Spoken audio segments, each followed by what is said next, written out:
Antonio, we had to make the special call.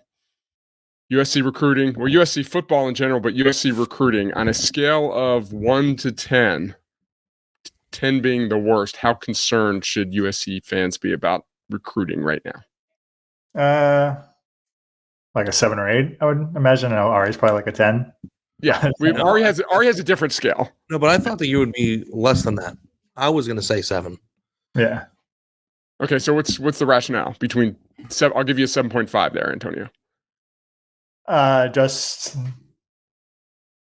it's a continuation of what was going on under Clay Helton. It's not that that same scale, because Clay Helton had like the number 63 recruiting class or whatever, and Lincoln's more stable in terms of job security. But Oregon's still coming in and winning a lot of recruiting battles, beating them head to head for some key guys, not just in California, but on the West Coast. I mean, you date back to Dan Lanning and Lincoln Riley. A couple months after they started, Oregon pulled off that shocker and they swiped Josh Connerly. A couple months after they both started, and everyone thought he was going to USC. And last year is Mateo Uiagalelei, Roderick Pleasant. Then you get this year where it's this cycle where it's Dakota Fields flipping. So I think in some instances where there's California kids where USC really hasn't really pursued them heavily. Some of the modern day kids, I don't think they pursued all that heavily. But there's some instances where they do want some of these top end kids from California, and they're just getting beat for them. It's not at all what I thought this was going to be. And it's funny because, and we'll get to this, because Antonio asked a good question of Lincoln Riley about recruiting California kids and wrote a column or a story about it. And like the second graph linked to my story that was USC is going to take over the world. And like, I actually wholeheartedly believed that USC was going to be a dominant West Coast program. And it's like, you asked me what the fear would be on a scale from 1 to 10. I was like at a 7, and then he just said it's a continuation of what was going on under Clay Helton, and it made me want to go through the roof.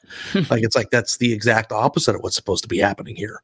I don't understand how there could be 5 players out of Matter Day this year who rank in the top 133, 3 of whom play positions of great need for USC, and they're 0 for 5.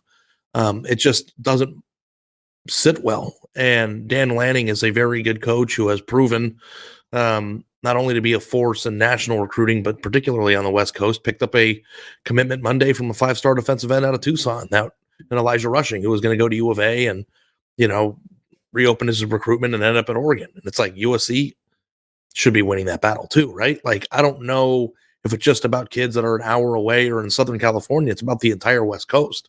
Like, in my head, and like, I don't know if this is reality or if just me like blowing it up and being wrong, but I thought like USC was going to be the West Coast superpower of the sport.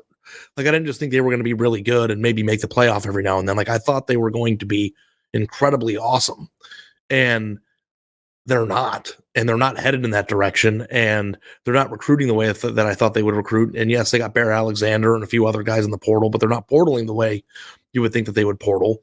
And Caleb Williams is leaving. So I don't know.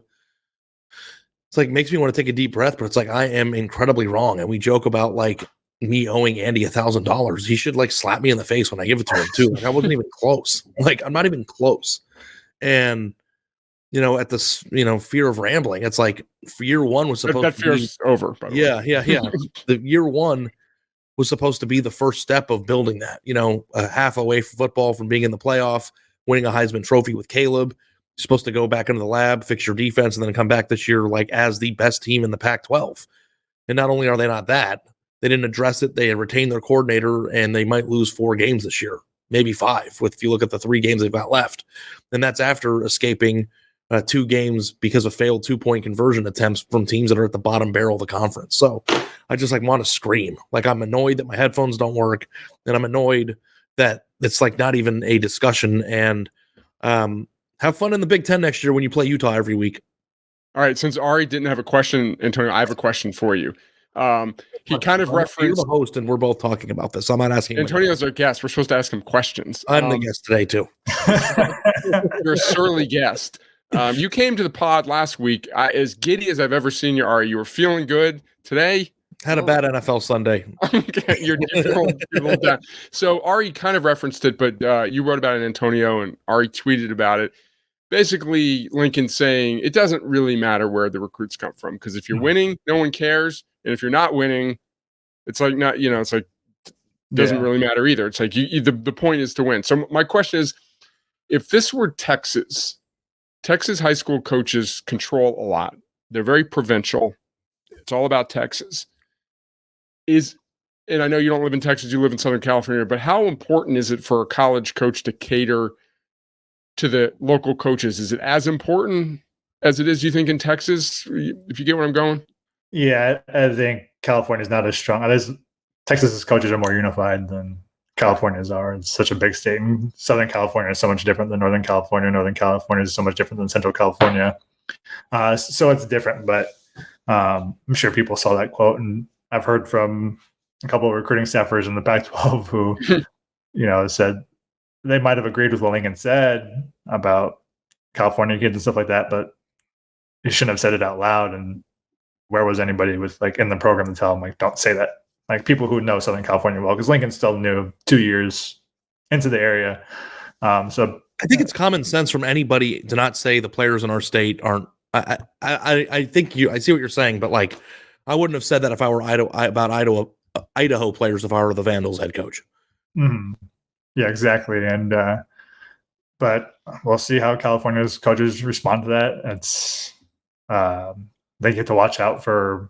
And the reason why it's different than Texas is because the 7-on-7 coaches and the personal trainers and everyone like that have just as much say over here as probably more say than the high school coaches do. So it's going to be them that you have to watch out for as well, and how they respond and how they react to that. This might be difficult. Real quick, can I ask him a question? Yes, you can ask him a question if you got one. You were there. You asked the question to Lincoln that got the quote, right? Mm-hmm. Sitting right here. What was the context of people aren't going to judge you if they're winning or with California players or losing with California players? They don't care about the roster makeup. That makes sense, because the only thing anybody cares about at the end of the day is creating a winning team. But that doesn't mean he doesn't need them. That's the thing that I didn't really understand. It's no one's talking about your roster makeup, but you would think that you wouldn't say something that would be detrimental to your pursuit of those players. Yeah, I asked him. I said, Lincoln, this brand took several hits on the recruiting trail in the years before you got here. It wasn't something that was going to be rebuilt overnight. But what did you how do you think? Where do you think the brand stands now? Has it been tougher than you expected to rebuild it? Is it where you expected it? Has it been along those lines? And then he talked about the brand a little bit, and then he went into recruiting and all that stuff. And that's where he said what he said about how there was players from California when he got here that he thinks shouldn't have been on the USC roster and all that stuff, which was pretty startling to hear when he said it. Now, you mentioned this in your story on Friday that the Pete Carroll era, there was guys growing on trees, basically, in Southern California. This might be difficult to answer, but when do you think the tide started to turn? Because if you asked a college football fan, if you made the point where it was just, there's not as many good players in California, especially in the line of scrimmage, as you think, that's kind of startling. And I hadn't really thought about it until I really started following recruiting super closely 2 or 3 years ago in this job. So when it was obviously very good in the early 2000s, it's not great now. Has it just been steady? Is it just how did this come about? There's a bigger question about the amount of kids playing football, but again, this is just kind of startling. Yeah, I think it started to shift around the early to mid 2010s. You started to see a lot more, just more skill guys kind of populating the top of the recruiting rankings and things like that. I think Stanford's class, in 2013, where they got Kyle Murphy and some other guys, was the last great West Coast recruiting class. Probably Wyatt Davis obviously came in, went to Ohio State, but that was more of a one guy as opposed to several guys who were highly ranked. So I think around then is kind of when it started to shift. And that 2013 class was really because Lane Kiffin was in on a lot of those guys, and they just missed on so many of them. And Stanford ended up getting them all. That's kind of what sparked Stanford's run under David Shaw in the mid 2010s. And so I think that's when it kind of started to decline in terms of the number of guys. And I think that's around the same time it started. USC's trenches recruiting started to decline a little bit too. Also, the California thing that like drives me nuts is that you could say that comment, like, but I feel like that would be the answer to the question that you should ask Georgia this year, which is you're not really recruiting your own state, but you're killing it on the outside. Why aren't you focusing more on your state? Like, they're not killing the recruiting world nationally either. Like, it just is such a bizarre quote to me. Like, I can't get it out of my head. And he recruited Southern California well when he was at Oklahoma. Yeah, right. No, I know. It's like it's just like it was a weird time. And you don't. And if you are going to say it, maybe not after 2 straight losses. Like, there was nothing about the timing of it or what he was saying or anything that I could even make remote sense of. And I feel like I want to play like that Billy Madison quote, that Billy Madison thing that everyone says. And it's just like, this is not the direction that I thought it would be. This is 2 years almost since he's been hired. The direction of the program seems to be going downward.